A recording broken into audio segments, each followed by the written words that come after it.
from the 1 in 9 campaign, which is a feminist collective and organization based in South Africa. We work with survivors of sexual violence in the country, and I mean we work in 5 areas. We have like media advocacy. We do work in solidarity with other organizations, partner organizations that we work with. We do work around legal transformation, which is like helping survivors, navigate the criminal justice system. So around art specifically, so the organization uses a lot of media, right, in terms of advocating for the rights of survivors, and we play around with different forms of art. We use performance art. We have a studio as well, an advocacy media production studio, where we produce our own posters, just to make sure that the messages of women are interpreted exactly how they want to say their messaging. So we do our own posters, we do our own t-shirts, we do our own documentaries which we use in political discussions, just to raise consciousness around issues that are affecting us as women in the country. We disrupted the Johannesburg Gay Parade, which is an LGBTI space, right? It was started as a political vehicle to make sure that the issues of the lesbian, gay, bisexual, transgender and intersex community is heard, and that it's a space where we can also share knowledge and learn as LGBTI people. And I think over the years what had happened is that the space started becoming commercialized. You started having a whole lot of big companies sort of taking over the space, over organizations which were bringing, like civil society organizations that were bringing information to the people. And we had a conversation with a lot of the women, lesbian women that we work with, around what do we think is, like what our own analysis of the space and how the space has changed, and if the space is still relevant in terms of assisting us in the struggle, in the LGBTI struggle. And the answer to all of that is that we found it very problematic. A lot of racism, a lot of classism, and it was something that we needed to sort of address. And as this collective, which always addresses those issues, we felt that it was time for us to sort of take ownership and approach the space to say the space is no longer conducive for the same bodies that it's supposed to be protecting.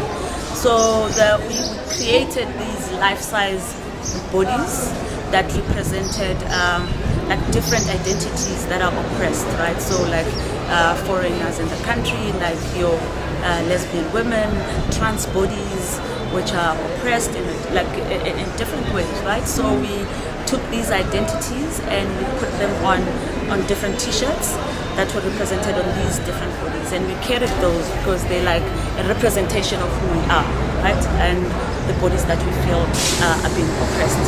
And we disrupted the gay parade, and the disruption was mainly to say a lot of women, lesbian women, were being murdered in the townships in South Africa, and that was not coming across in the space. And we felt that we wanted at least a minute of silence where that could be addressed, and we could think about what the gay parade was supposed to be addressing in the first place. And what ended up happening in that space is that we were faced with exactly the same things that we were trying to fight. We were faced with a lot of racism. We had some of the white security guards trying to run us over with bikes.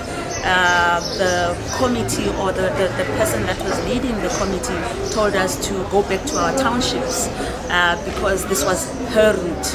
And I mean, those are all the problematic things, that when you say something is your route, which is supposed to be a representation of a community, it's already problematic. So issues of ownership.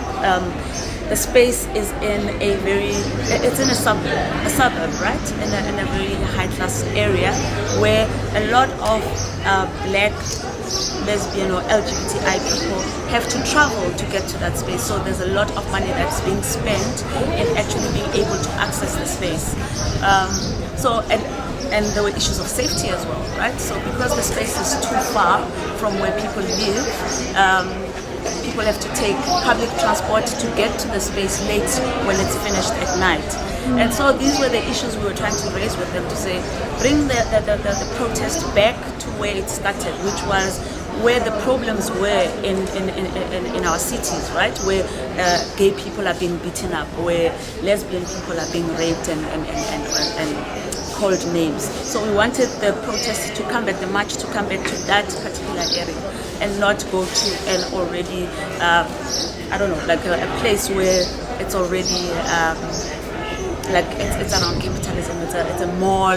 It's a very known place. You know, people go there to have fun, and those issues are not felt there more than they are in the space where a lot of the community actually travels in. So we felt that the space wasn't really dealing with the issues.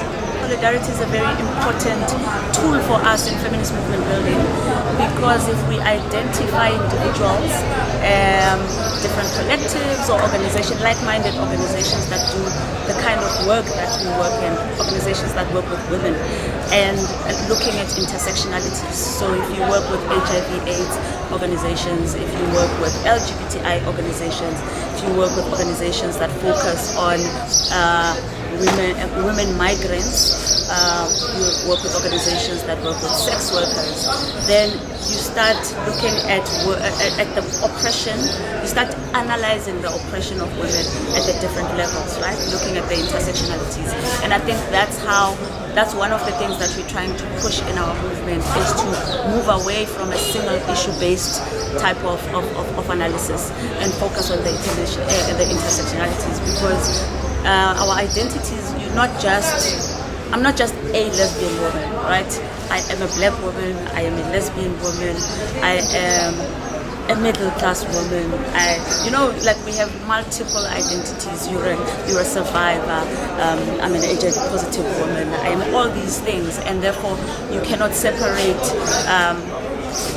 those oppressions, because it is because of those different identities that you face the oppressions that you face.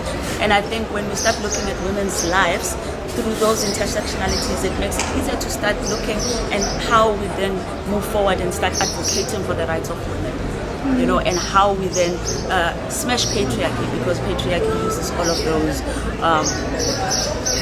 areas of oppression on women.